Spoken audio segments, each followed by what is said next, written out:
আপনারা দেখবেন রবিউল আউয়াল শরীফের আগে রবিউল আউয়াল শরীফ নাজায়েজ বেদাত মাজার পূজারীরা করে, এটার একটা ধোঁয়া উঠবে।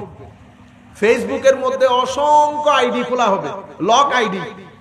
কখনো জামের গম্বুজ খচিত, কখনো মদিনা শরীফের গম্বুজ খচিত, কিন্তু এগুলো একটা আমাদের লোক না, বাইরের লোক। শত শত লক আইডি। এই আইডি গুলা থেকে ধারাবাহিকভাবে প্রচার হবে মাহফিল বেদাত বেদাত বেদাত। তা আমাদের মতো যারা মাঠে ময়দানে কাজ করে, আমরাও কোমর বেঁধে নাবি জায়েজ জায়েজ জায়েজ। এই জায়েজ বলতে বলতে 2-250 বছর খতম, 2-250 বছর খতম। পবিত্র কোরআনের শুরু থেকে শেষ পর্যন্ত সমস্ত সূরা আয়াতগুলো গরিবের মতো আমাদের পানে চায়ে আছে। আমরা সেগুলা নিয়ে কথা বলার কোনো সুযোগ নাই। পরিস্থিতি কি হয়েছে দেখেন। আমরা বলি না শিক্ষিত সমাজের মধ্যে আমাদের সুন্নিয়ত পৌঁছায় নাই, কেন হয়েছে? এই কাজগুলা যারা করে, আমরা যাদের জন্য বক্তব্যগুলা দেই জায়েজ না জায়েজ, এটা বাংলাদেশের টোটাল জনসংখ্যার মাত্র 20%। টোটাল জনসংখ্যা 20%। গদির এখন আমাদের এখানে কিছু অতি উৎসাহী লোক, না জানে আগা, না জানে গোড়া, না জানে মাথা। বুঝতে পেরেছেন? এগুলা হয় কেন? হয় মূর্খতা, নতুবা তাশাদ্দুদ, নতুবা টাকা। তিনটা থেকে যে কোনো একটা। আমরা টাকা এবং তাশাদ্দুদ ছেড়ে দিলাম, আমরা বলবো জিহালত। আপনি জানেন না বিদায় করেছেন, জানেন না বিদায় করেছেন। এখন এই বিষয়গুলো আপনার আমার, আমরা মনে করতেছি হাই পুরো বাংলাদেশ শেষ। বাংলাদেশ শেষ হয়নি। এটা লিমিটেড হচ্ছে 20% পপুলেশনের মধ্যে। 80% লোক যারা পুরো বাংলাদেশের মধ্যে ছড়িয়ে ছিটিয়ে আছে, কলেজ বিশ্ববিদ্যালয়ে পড়ে, তারা কিন্তু জানেও না এখানে এই ঘটনাগুলো ঘটতেছে।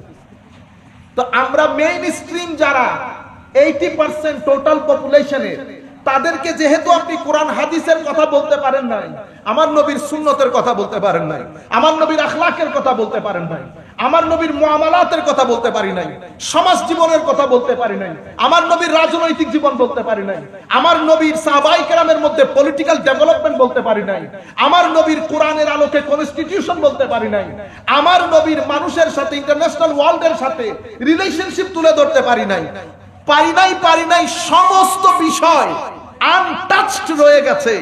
আমি গত 50 বছর ধরে ওই জায়েজের মধ্যে আছি, জায়েজ না না জায়েজ, জায়েজ না না জায়েজ। আপনারা বুঝতে পেরেছেন?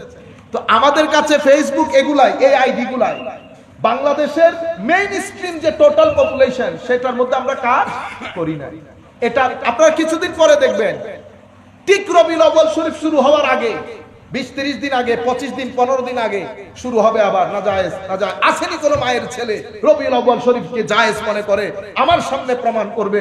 এটা যখন বলেছে, আপনিও তেলে বেগুনে জ্বলে উঠেছেন। হ্যাঁ, মায়ের ছেলে, আয় বেটা তুই আমার লগে ডিবেট কর, দরকার নাই। কত মানুষ আমাকে চলতি পথে রাগানোর চেষ্টা করবে, রেগেছেন তো হেরেছেন। এটা আমরা বলি, কিন্তু আমল করি না।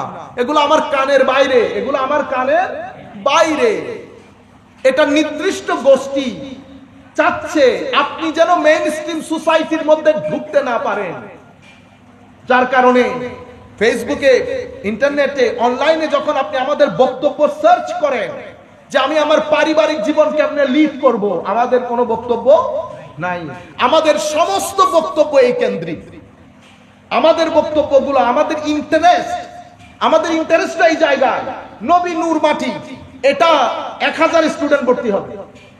ব্যাংকিং, যেমন আমরা এখন একটা কোর্স করতেছি, চলতেছে কোর্সটা, আমাদের স্টুডেন্ট ইন্টারেস্টেড না। কোন শিক্ষামূলক কর্মকাণ্ড আমরা পছন্দ করি না। আমরা রাত দিন কথা বলি এগুলা নিয়ে। 2-4 জন বসে, সুন্নিরা অনৈক্য, সুন্নি এই হয়েছে, অমুক এটার সাথে এটা বলছে।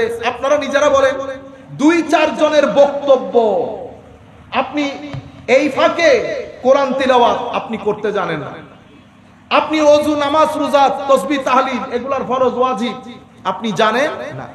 গেছে আমও গেছে, সালও গেছে। আপনি 20% নিয়ে ব্যস্ত, আপনি 80% কে ডিসরিগার্ড করছেন। আপনারা বুঝতে পারছেন?